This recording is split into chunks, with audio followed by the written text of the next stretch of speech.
It's been an emotional season. We faced some pretty big decisions. Buying Dominion scared me, but it looks like this purchase was worth it. 253,8. 4018,95 onces.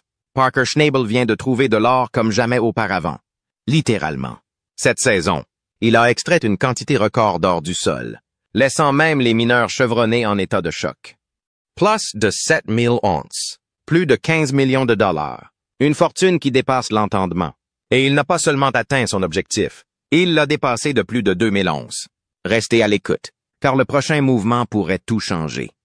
La saison record de Parker Schnabel. Cette saison de ruée vers l'or.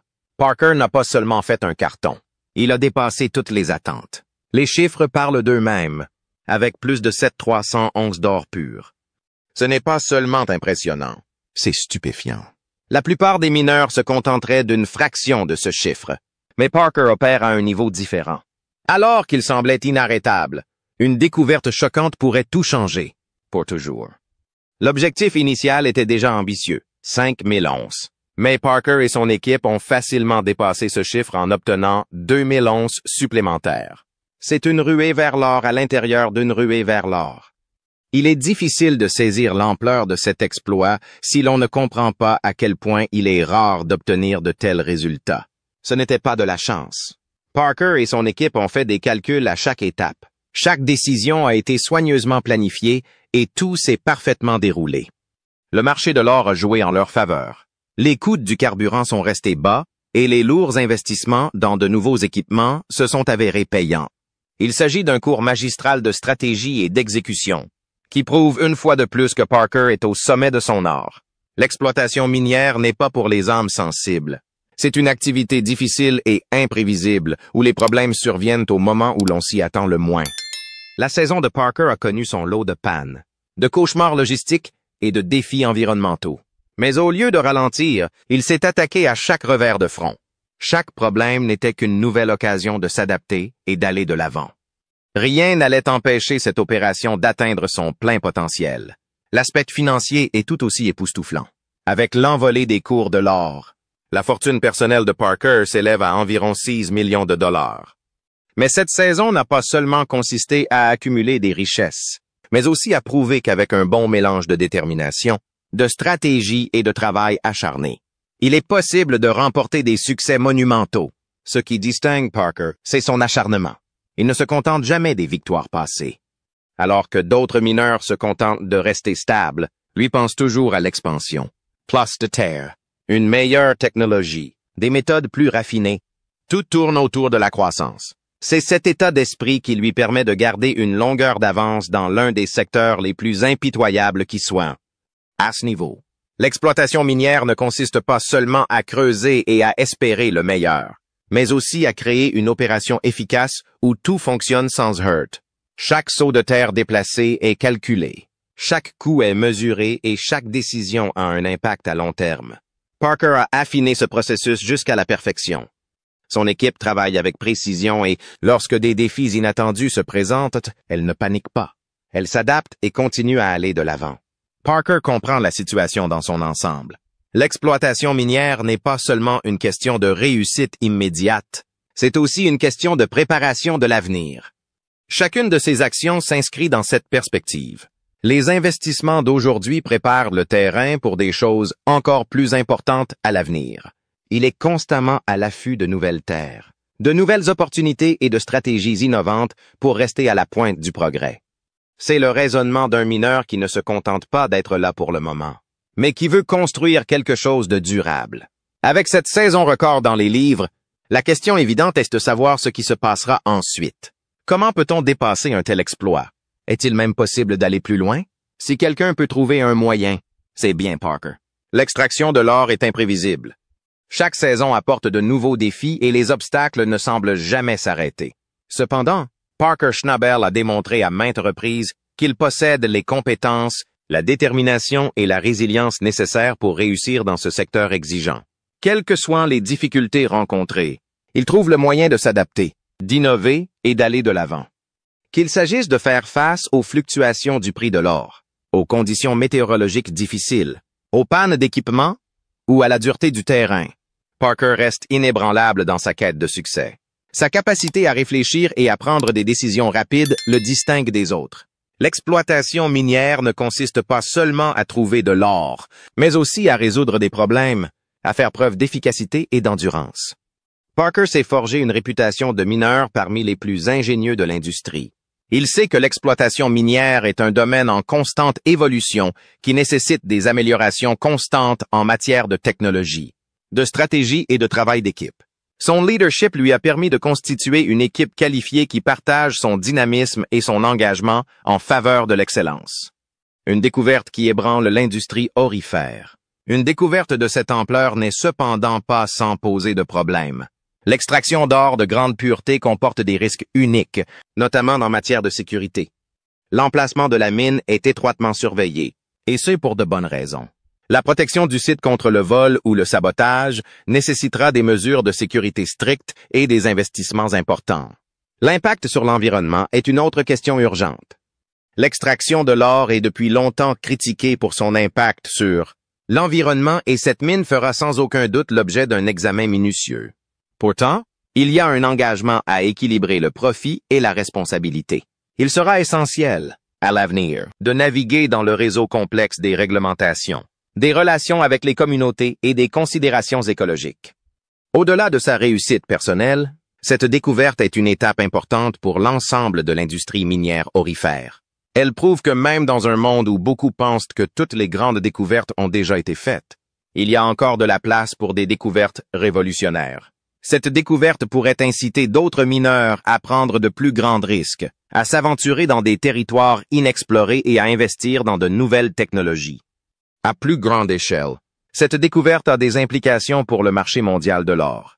Bien qu'une seule mine ne soit pas susceptible de faire évoluer les prix de l'or de manière spectaculaire, l'engouement autour d'une telle découverte pourrait susciter un intérêt accru pour l'or en tant qu'investissement.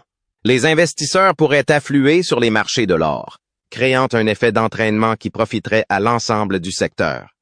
Ce qui rend ce parcours si fascinant, c'est qu'il ne s'agit pas seulement d'or. C'est une histoire d'ambition, de résilience et de volonté de tout miser sur un rêve. Passer d'un adolescent exploitant une petite mine familiale à la découverte de l'un des plus riches gisements d'or de tous les temps témoigne de ce qu'il est possible de faire lorsque le travail acharné rencontre l'opportunité. Cette découverte témoigne également de l'évolution de l'exploitation minière. L'époque où les prospecteurs s'en remettaient uniquement à la chance et à des outils rudimentaires est révolue. Les mineurs d'aujourd'hui utilisent des technologies de pointe, le big data et des analyses avancées pour découvrir les richesses cachées dans les profondeurs de la Terre. Ce succès est un exemple éclatant de la façon dont les méthodes modernes d'exploitation minière peuvent produire des résultats incroyables. Pour l'avenir, les défis et les opportunités sont immenses. Le monde entier suivra de près le déroulement de la prochaine phase de ce projet. De l'extraction de l'or à la gestion de son impact, chaque décision sera examinée à la loupe. Mais si l'on se fie à l'histoire, ces défis seront relevés de front, comme ils l'ont toujours été. Alors que la poussière retombe sur cette découverte monumentale, il est clair qu'il ne s'agit pas seulement d'exploitation minière. Il s'agit d'ouvrir la voie, d'innover et de prouver ce qui est possible dans un domaine qui exige tout de ceux qui osent réussir. Ce n'est que le début de ce qui promet d'être un nouveau chapitre passionnant d'une carrière extraordinaire. Si cette découverte est remarquable, elle soulève également une grande question. Ce succès nous rappelle que même dans les coins les plus explorés de la planète, des merveilles attendent toujours d'être découvertes. Et pour ceux qui sont prêts à travailler, les récompenses peuvent dépasser l'imagination. Le nom de Parker résonnera probablement pendant des années dans le monde minier, inspirant ceux qui viendront après lui à creuser plus profondément, à pousser plus fort et à prendre des risques que d'autres n'oseraient pas. Chaque pépite extraite de cette mine désormais célèbre témoigne de ce qu'il est possible de faire lorsque la passion s'allie à la persévérance. Mais il ne s'agit pas seulement d'une victoire personnelle, c'est une histoire mondiale. Une histoire qui montre comment la détermination d'une personne peut changer le cours d'une industrie. La pureté de l'or découvert par Parker a établi une norme, plaçant la barre plus haut pour tous ceux qui suivent. Ce n'est pas seulement de l'or, c'est un héritage qui se forge. Une once à la fois. La mine d'une grande pureté rappelle que la nature recèle encore des choses sous sa surface. attendant que ceux qui ont le courage de les chercher les découvrent. La découverte de Parker a prouvé qu'il existe des richesses inexploitées, mais qu'elles sont réservées aux persévérants et aux audacieux. À mesure qu'il approfondit cette découverte historique, le monde entier attend de voir ce qu'il pourra encore découvrir. Chaque jour qui passe, cette découverte prend de l'importance et symbolise le potentiel infini des trésors cachés de la Terre. Au fur et à mesure que la nouvelle des grandes découvertes se répand, d'autres mineurs et leurs efforts audacieux suscitent encore plus d'enthousiasme et de défis. Comment les stars de la ruée vers l'or ont réussi à s'enrichir? L'histoire des plus grandes découvertes d'or de la série, Ruée vers l'or, n'est pas seulement celle de l'enrichissement, c'est aussi celle du courage, des risques et des transformations époustouflantes. Les mineurs présentés sont devenus des personnages plus grands que nature, chacun inscrivant son nom dans l'histoire de l'exploitation minière moderne. Au-delà des découvertes très médiatisées de Parker Schnabel, la série a été remplie de moments inoubliables et de réussites époustouflantes de la part de Todd Hoffman, Tony Beats, Rick Ness et des audacieux Dakota Boys. Regardons de plus près comment ces mineurs ont transformé la Terre en fortune et les échecs en rédemption. Lorsque Todd Hoffman et son équipe ont démarré la première saison à Porcupine Creek, en Alaska, ils n'avaient aucune idée de la dureté du travail dans les mines d'or. Ces débutants ont dû faire face à des pannes d'équipement constantes et à des conditions météorologiques imprévisibles. À la fin de la saison, ils n'avaient récolté que 14 onces, bien loin des richesses dont ils avaient rêvé, mais ils n'étaient pas prêts à jeter l'éponge. Dans la deuxième saison, ils se sont rendus au légendaire Quartz Creek, dans le Yukon, où ils ont réussi à extraire près de 94 onces d'or du sol. Mais c'est au cours de la troisième saison qu'ils ont connu leur heure de gloire, en extrayant un total stupéfiant de 800 onces d'or. Tchéboutin, d'une valeur de plus d'1 million de dollars, a consolidé leur place dans le monde de l'extraction de l'or. Pendant ce temps, Tony Beats, connu dans le monde entier comme le roi du Klondike, était occupé à accumuler l'un des records les plus impressionnants de l'histoire de l'émission. Le style direct de Tony et ses opérations de dragage massives ont fait de lui l'un des favoris des téléspectateurs. Dès la 5e saison, son équipe s'est imposée comme un acteur sérieux. Au cours de la 6e saison, ils ont déterré plus de 700 onces, mais ce n'est qu'au cours de la 8e saison qu'ils ont vraiment atteint leur vitesse de croisière, en récoltant plus de 3600 onces, saison après saison. Tony et son équipe familiale ont continué à repousser les limites, atteignant un total stupéfiant de plus de 4600 onces dans la saison 12. Il est clair que l'empire minier de Tony Beats ne fait pas que survivre, il prospère. Et puis il y a Rick Ness, un mineur qui a commencé par être le bras droit de Parker Schnabel avant de se retrouver sous les feux de la rampe. La décision de Rick de voler de ses propres ailes dans la 9e saison était un pari, mais il a été largement récompensé. Au cours de sa première année en tant que chef de la mine, son équipe a récolté plus de 1000 onces d'or. Bien que la saison suivante se soit avérée plus difficile, avec seulement 500 onces récupérées, Rick a su rebondir. Lors de la 12e saison, son équipe a égalé sa première performance, en récupérant un peu plus de 1000 onces. Le parcours de Rick, qui est passé du statut d'acolyte à celui de leader, montre que la résilience et la prise de risque sont les clés du jeu de l'or. Les Dakota Boys, Fred et Dustin Hurt, sont une autre histoire, connus pour leur méthode d'extraction sauvage et à haut risque. Ces deux-là se sont aventurés là où peu de gens osent aller. Leur exploitation à Porcupine Creek au cours de la 2e saison a rapporté 80 onces, mais ce n'était que le début. Leur réputation s'est accrue au fur et à mesure qu'ils entreprenaient des fouilles de plus en plus dangereuses, notamment des expéditions minières sous-marines et des recherches dans des montagnes reculées. Ils ont montré que les plus grandes récompenses reviennent parfois à ceux qui sont prêts à prendre les risques les plus fous. Dave Turin, quant à lui, a adopté une approche différente. Après avoir été un membre clé de l'équipe de Todd Hoffman, Dave s'est lancé dans sa propre émission, Gold Rush, Dave Turin's Lost Mine.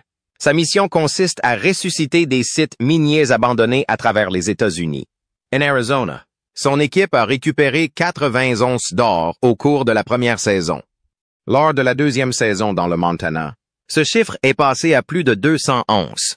Et au Colorado, au cours de la 3e saison, l'équipe de Dave a obtenu une récolte massive de plus de 400 onces. Son talent pour faire revivre des concessions oubliées a non seulement permis de redonner vie à d'anciennes mines, mais aussi de réaliser certaines des prises les plus impressionnantes de la série. Le parcours de Tony Beat reste inégalé par son ampleur et son audace. En se concentrant sur le dragage, il a non seulement remis au goût du jour des techniques oubliées, mais aussi redéfini la façon dont l'extraction de l'or peut se faire à plus grande échelle, exploitant certains des plus gros équipements présentés dans l'émission. Ses investissements et ses risques sont toujours payants. Il a vécu un moment inoubliable lorsqu'il a transporté et remis à neuf une énorme drague, une tâche que la plupart des gens auraient considérée comme impossible. Cette même drague est devenue l'élément central de l'une de ses saisons les plus productives, avec plus de 3000 onces. Malgré ses hauts et ses bas, Rick Ness symbolise l'esprit de persévérance. Son équipe a dû faire face à des conditions météorologiques difficiles et à des défaillances techniques qui en auraient poussé plus d'un à abandonner. Pourtant, il n'a jamais reculé, ralliant souvent son équipe avec des idées audacieuses et de la détermination. Son succès précoce dans la constitution d'une équipe soudée montre que le leadership n'est pas seulement une question de résultats. Il s'agit d'inspirer ceux qui vous entourent à viser plus haut, même lorsque les chances semblent contre vous. Les gars du Dakota ont poussé l'exploitation minière à l'extrême en s'aventurant dans des endroits reculés et dangereux, faisant de leur séquence l'une des plus palpitantes de la série. De l'escalade de falaises glacées à la plongée dans des rivières gelées, les aventures de Fred et Dustin ont transformé la quête de l'or en un spectacle plein d'adrénaline. L'accent mis sur les méthodes à haut risque et à haut rendement a permis de faire des découvertes vraiment remarquables qui ont tenu les téléspectateurs en haleine. L'approche méticuleuse de Dave Turin en matière d'exploitation minière a créé un contraste fascinant avec les méthodes effrénées des autres. Sa stratégie consistant à cibler des sites oubliés témoigne de son expertise et de sa capacité à déceler le potentiel là où d'autres ne voient que du gâchis. En se concentrant sur les détails, tels que la composition du sol et les données historiques. Le travail de Dave donne souvent des résultats impressionnants qui, montrant que l'exploitation minière ne se résume pas à la force brute et à la chance.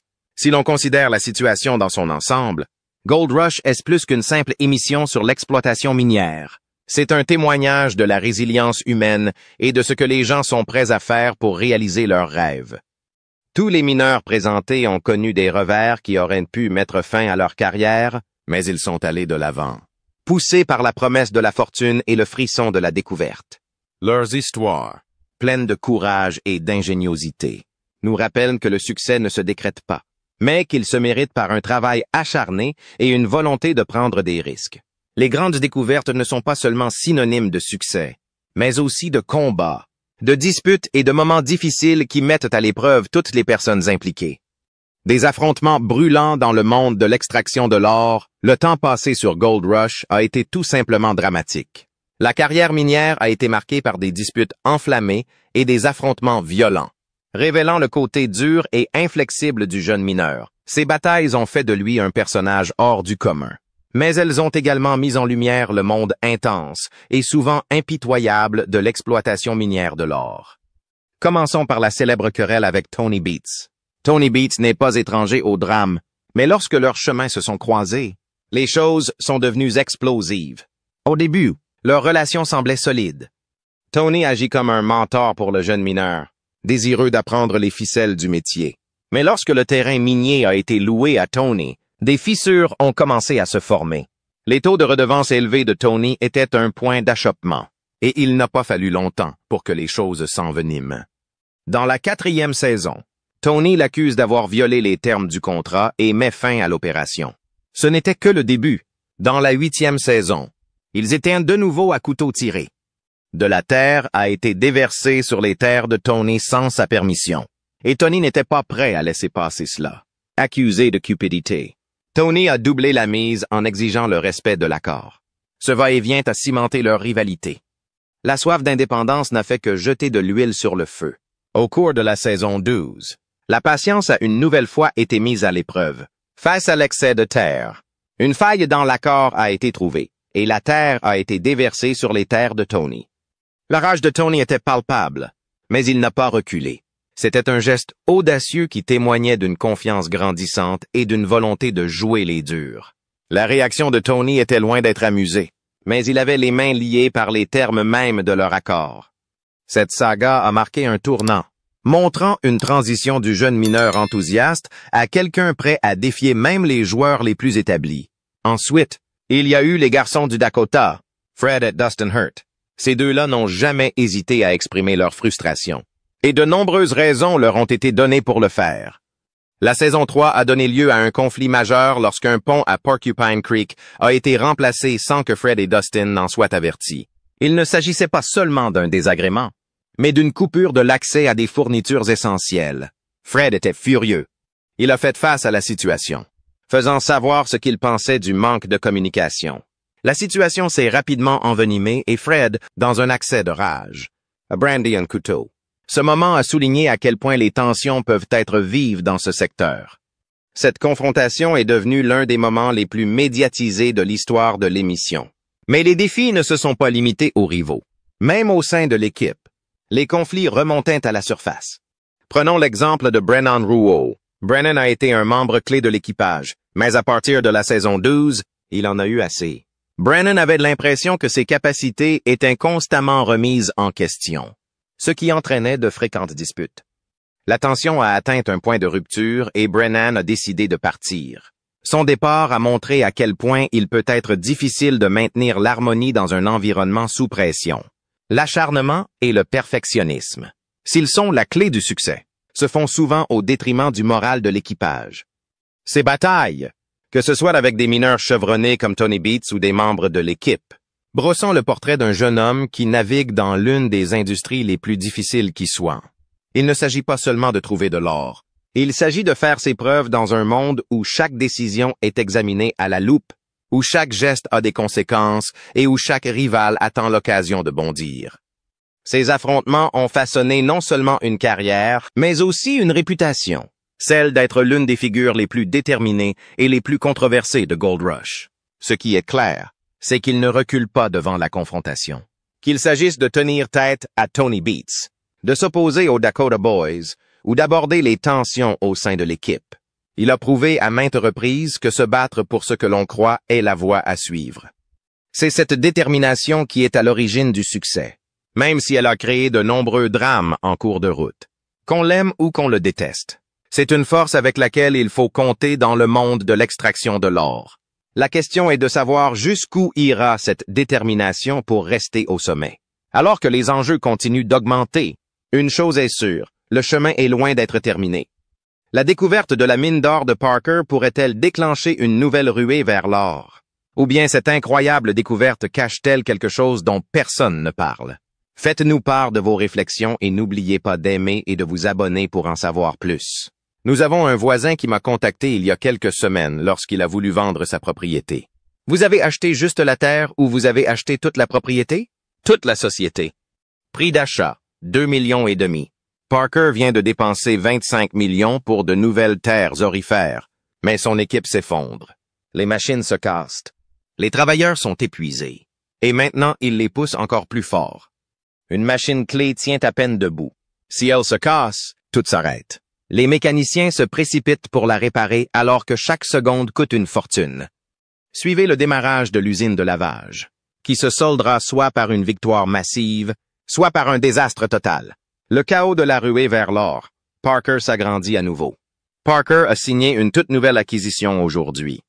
Il vient de racheter un autre terrain riche en or, l'ajoutant à son territoire en constante expansion. Et il ne s'agit pas seulement d'un petit terrain, mais de kilomètres de terre à creuser. Le prix, 25 millions de dollars, représente une petite fortune. Mais Parker ne s'en formalise pas. Il s'est lancé à corps perdu dans l'endettement, comme s'il s'agissait d'un ami de longue date. Pour lui, avec le niveau de production qu'il atteint, l'entreprise sera vite rentabilisée. Mais sous ce sol riche en or se cache un problème que Parker n'a jamais vu venir. Mais il ne faut pas croire que tout va pour le mieux. Son équipe, déjà moins nombreuse qu'une serviette en papier bon marché. La charge de travail est sur le point d'exploser et tout le monde le sait. Ils ont déjà du mal à tenir le coup. Et maintenant, ils doivent trouver un moyen de gérer encore plus de terrain sans s'épuiser complètement. Il a déjà un plan. Il suffit de remuer quelques gars, de déplacer quelques équipes ici et là, et hop, la crise est évitée. C'est du moins ce qu'il espère. Chaque expansion s'accompagne d'une nouvelle série de problèmes. Déplacer un équipement. Ce n'est pas bon marché. Casser du matériel, c'est encore pire. Et c'est exactement ce qui se passe. Alors que tout commence à bien se dérouler, un désastre survient. L'une des pièces les plus critiques de l'usine de lavage est complètement brisée. S'ils essayent d'y faire passer du matériel maintenant, l'ensemble pourrait s'effondrer. Si cela se produit, oubliez l'or. Tout s'arrête et c'est un véritable cauchemar. L'horloge tourne et la production est en jeu. Ces mécaniciens entrent en action. Ils doivent renforcer la partie endommagée avant que l'ensemble ne se désassemble en cours de route. L'ensemble de l'installation est maintenu par ce qui reste de solidité dans le métal. Mais sans de sérieux renforts. Il est grillé. Personne n'a envie d'être le type qui lui annonce que sa toute nouvelle revendication est un fiasco total parce qu'ils n'ont pas pu faire fonctionner l'usine. Les voilà qui se démènent pour régler ce problème alors que la pression monte. S'ils n'y parviennent pas, toute cette expansion pourrait commencer à ressembler à une erreur très coûteuse. Il est peut-être une machine à gagner, mais même les rois ont leurs mauvais jours. L'avenir nous le dira, mais le connaissant, il n'est pas prêt de se laisser décourager par une pièce d'équipement cassée. Lorsque le soleil se lève sur une nouvelle journée de travail, une chose est claire. Cet empire n'est pas le fruit de la chance. Il repose sur une détermination sans faille, une suffisance impitoyable et une volonté implacable de gagner. Il ne choisit pas toujours la voie de la facilité, mais ce n'est pas son style. Il est ici pour construire quelque chose d'énorme, de légendaire, et à en juger par la façon dont les choses se déroulent. Il est loin d'avoir terminé. Après des heures interminables, ils sont enfin en mesure de le tester. Il n'y a plus de retour en arrière possible. Quelques respirations profondes, quelques vérifications de dernière minute et, enfin, le moment de vérité. L'usine de lavage se met en marche. C'est un moment de tension pendant lequel tout le monde regarde, attendant de voir si cela va tenir ou si tout cela va s'effondrer avant même d'avoir commencé. Cette semaine, il a reçu de l'or en provenance de 4 endroits différents, et chacun d'eux raconte sa propre histoire. Tout d'abord, la longue coupure à Dominion. Il a été un producteur lent mais régulier, récoltant une quantité fiable d'or semaine après semaine. Ce n'est pas le genre de chiffres qui font tomber les mâchoires, mais c'est cohérent, ce qui est plus que ce que l'on peut dire de certains autres endroits. Ensuite, il y a Big Red à Bridgecut. Celui-ci a été un enfant à problème depuis le début. Il n'arrive pas à atteindre les chiffres dont il a besoin, les résultats étant toujours inférieurs aux prévisions. Semaine après semaine, il l'allume, espérant un grand retournement de situation. Et semaine après semaine, ils n'obtiennent que des résultats décevants.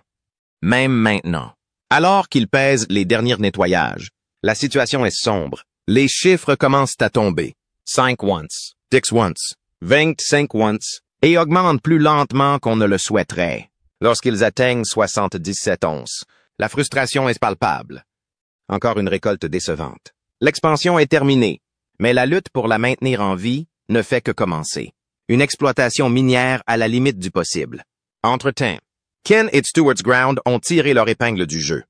Ce spot a été le héros inattendu de la saison, produisant de l'or à un rythme qui maintient le moral des troupes. Il est de loin le plus performant et fonctionne à un rythme impressionnant. Avec de tels chiffres, il est facile de comprendre pourquoi l'opération continue à aller de l'avant. Lorsque les choses se passent bien, les bénéfices sont énormes. Mais le véritable pari, celui qui met tout le monde en émoi, c'est Sulphur Creek. C'est le dernier film en date, celui qui met en jeu des sommes considérables. Si cela ne paie pas, ce sera un rappel douloureux que tous les risques ne valent pas la peine d'être pris.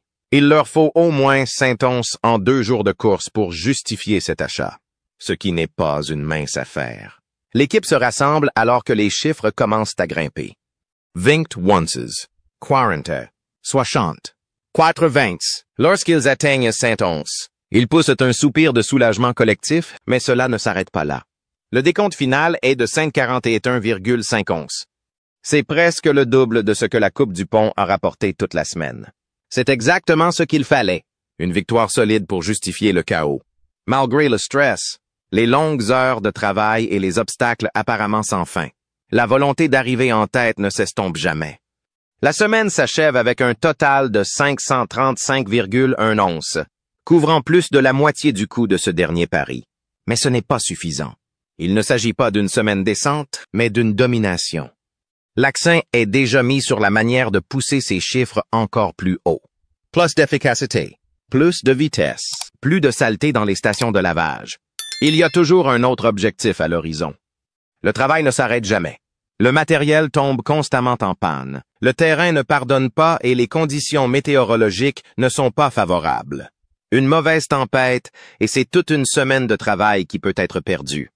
Mais pour prospérer dans cet environnement, il faut un certain état d'esprit. C'est le chaos. Les longues heures de travail et les décisions à fort enjeu. Alors que la plupart des gens s'arrêteraient là, l'étape suivante est déjà en marche. À ce rythme, il ne s'agit pas seulement de gagner de l'argent, mais aussi de repousser les limites. Chaque pari, chaque investissement, chaque heure passée dans la boue et les machines est un pas de plus vers quelque chose de plus grand. C'est ce qui distingue un leader. Le succès ne suffit pas. Il faut réécrire le jeu. Né et élevé à Haines, en Alaska, Parker a commencé à travailler dans le secteur minier dès son enfance, grâce à son grand-père John Schnabel. Mais contrairement à beaucoup d'autres mineurs qui se contentent de suivre la même routine année après année, il n'est pas prêt à se contenter de la médiocrité. Il a vu ce qui fonctionnait. Ce qui ne fonctionnait pas et, plus important encore, comment les choses pouvaient être améliorées. Des machines de haute technologie à la prise de décision fondée sur des données. Un empire s'est construit en rejetant la tradition et en adoptant l'efficacité. L'obsession pour les équipements de pointe a été l'un des principaux facteurs de changement.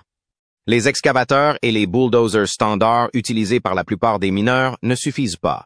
Au lieu de cela, des machines lourdes et sérieuses ont été introduites. Pensez à des excavatrices, des camions bennes et des bulldozers massifs à chenilles, dotés d'un système de suivi GPS et de fonctions d'automatisation. Alors que d'autres perdent du temps et du carburant en creusant de manière inefficace, cette opération fonctionne comme une machine bien huilée, déplaçant plus de terre en moins de temps et gaspillant moins de ressources. Et il ne s'agit pas seulement de machines plus grandes, mais aussi de machines plus intelligentes. Les drones permettent désormais d'effectuer des relevés aériens des sinistres. Dans le passé, les mineurs s'en remettaient à un travail éreintant et à des suppositions pour savoir où creuser. Aujourd'hui, l'imagerie à haute résolution permet de cartographier le terrain avec une grande précision. Cela signifie qu'il n'y a pas de perte de temps ou d'argent dans les zones à faible rendement. Chaque seau de terre déplacé est soigneusement calculé pour rapporter le plus d'or possible. Ensuite, il y a l'obsession des installations de lavage.